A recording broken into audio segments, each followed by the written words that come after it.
Drama प्रस्तुत करने जा रहे हैं जो परीक्षित महाराज के पुत्र राजा जन्मेजय, जो हस्तिनापुर में शासन करते हैं और कौरवों के राजा। आज उनकी स्टोरी देखेंगे, तो ध्यान से देखिए। हरे कृष्णा।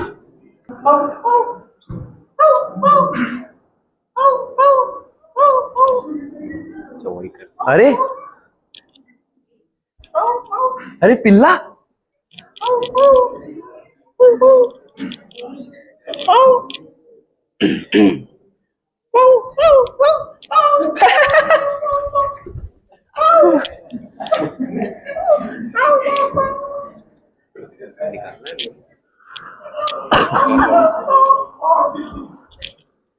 कितना कितना मजा आ रहा है इसको सताने में।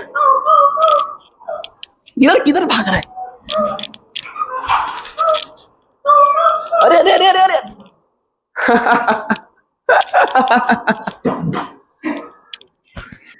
कितना कितना आनंद आया उस पिल्ले को सताने में।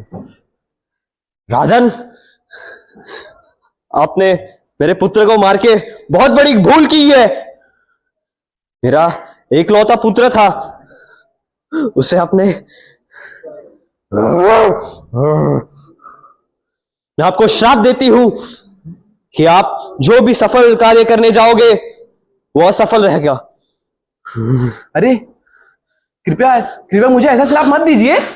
अरे अरे सुनिए सुनिए। ऐसे ही राजा ने उस कुत्ती के पिल्ले को बहुत सताया और उसकी माँ कुतिया ने आके राजा को ये श्राप दिया कि राजा जो भी बड़ा काम करेगा वो हमेशा अधूरा रह जाएगा। इस प्रकार बहुत साल बीते और अब देखें आगे क्या होता है। और मंत्री, जरा बताओ हमारे राज्य में सब कुशल मंगल है कि नहीं? बिल्कुल राजन, यहाँ से हमारे राज्य में कोई फसल की कमी नहीं है राजन। सब संपूर्ण है। और हमारे नागरिक वो कैसे हैं?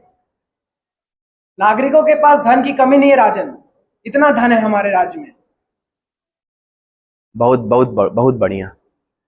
हम बहुत खुश हैं। आज हमारे नागरिकों में हर जगह प्रसाद बंटवा दो। जरूर राजन। अरे ब्राह्मण देवता, प्रणाम। हे राजन, मैं तुम्हें देखकर बड़ा ही आश्चर्य हूं। तुम यहां पर इतने सुखद और इतनी हंसी खुशी से कैसे रह सकते हो? तुम्हारे पिता का जिसने हत्या किया वो खुलेआम घूम रहा है। वो तक्षक नाग जिसने तुम्हारे पिता की हत्या की थी वो अभी भी खुलेआम घूम रहा है और तुम इतने हंसी खुशी से जी कैसे सकते हो? अपने पिता की हत्या को ऐसे जीवित कैसे छोड़ सकते हो तुम?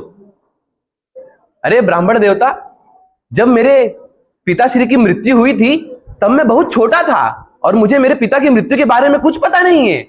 मंत्री जी राजन, कृपया मुझे बताइए कि मेरे पिता की मृत्यु कैसे हुई? ये कई सालों पहले की बात है राजन। जब आपके पिता शिकार करने गए थे जंगल में, तो उन्हें एक ऋषि पुत्र ने श्राप दिया था और वह श्राप के कारण ही उनके 1 हफ्ते के अंदर सर्प के काटने द्वारा मृत्यु हो। और वो सर्प कौन है? तक्षक महाराज। वो तक्षक नाग अभी भी घूम रहा है और तुम यहां पर मस्त राज्य कर रहे हो खुशी से। वो तक्षक अभी भी जीवित है? ब्राह्मण देवता, कृपया मुझे बताएं कि मैं उस मूर्ख तक्षक की मृत्यु कैसे कर सकता हूं। कृपया मुझे बताएं। हो सकता है उसके लिए एक यज्ञ करना पड़ेगा, परंतु वो तक्षक नाग वो इंद्र का शरण ले चुका है और इंद्र उसकी रक्षा कर रहा है, जिसकी वजह से वो भयभीत हो गया है और अपना आतंक फैला रहा है। और परंतु अगर हम मंत्र उच्चारण से अगर ये यज्ञ को और शक्तिशाली पूर्वक करें तो तक्षक नाग का जरूर अंत हो सकता है। ब्राह्मण देवता, तो मैं आपको आदेश देता हूं, शीघ्र अतिशीघ्र उस यज्ञ का सब सामान लाया जाए और यज्ञ प्रारंभ किया जाए। लेकिन ब्राह्मण देवता, आप मेरी इतनी सहायता क्यों कर रहे हैं? तक्षक की मृत्यु से आपको क्या लाभ होगा? मेरा लाभ, क्योंकि जब एक दिन मैं मेरे गुरु की पत्नी के लिए कमंडलू में जल लेके जा रहा था, वो तक्षक नाग ने उस जल को चुरा लिया, जिसे मेरे को वापस हासिल करने में इतनी कठिनाई महसूस हुई, इतनी कठिनाई मेरे को झेलना पड़ा। उसने मुझे बहुत कठिनाई दिया, मुझे भी मारना है उसे। तो इस यज्ञ से खाली तुम्हारा बदला नहीं, मेरा भी बदला पूरा होगा। मतलब वो मूर्ख तक्षक पूरे संसार में अपना आतंक फैला रहा है। उसकी मृत्यु करना बहुत आवश्यक हो गया है। ब्राह्मण देवता, आप शीघ्र अतिशीघ्र यज्ञ की तैयारी कीजिए। मंत्री, इन्हें जो आवश्यक पड़े उन्हें वो दिया जाए और शीघ्र अतिशीघ्र यज्ञ की तैयारी किया जाए। तो अभी जैसे आपने देखा कि अभी यज्ञ की तैयारी होने जा रही है, ताकि तक्षक नाग और जो भी सारे नाग हैं वो नष्ट हो जाए। ब्राह्मण जी, कृपया बताइए यहां पे यज्ञ की शुरुआत कैसे की जाएगी? जी, तो अभी यज्ञ का पूरा ये सब कुछ हो चुका है, और अभी धीरे धीरे हम ये मंत्र उच्चारण करेंगे, जिससे जितने भी सर्प है और तक्षक वो सब आके इस यज्ञ की अग्नि में अपने आप को भस्म कर देंगे, जिससे सारे सर्प मर जाएंगे और तक्षक भी। जी ब्राह्मण जी।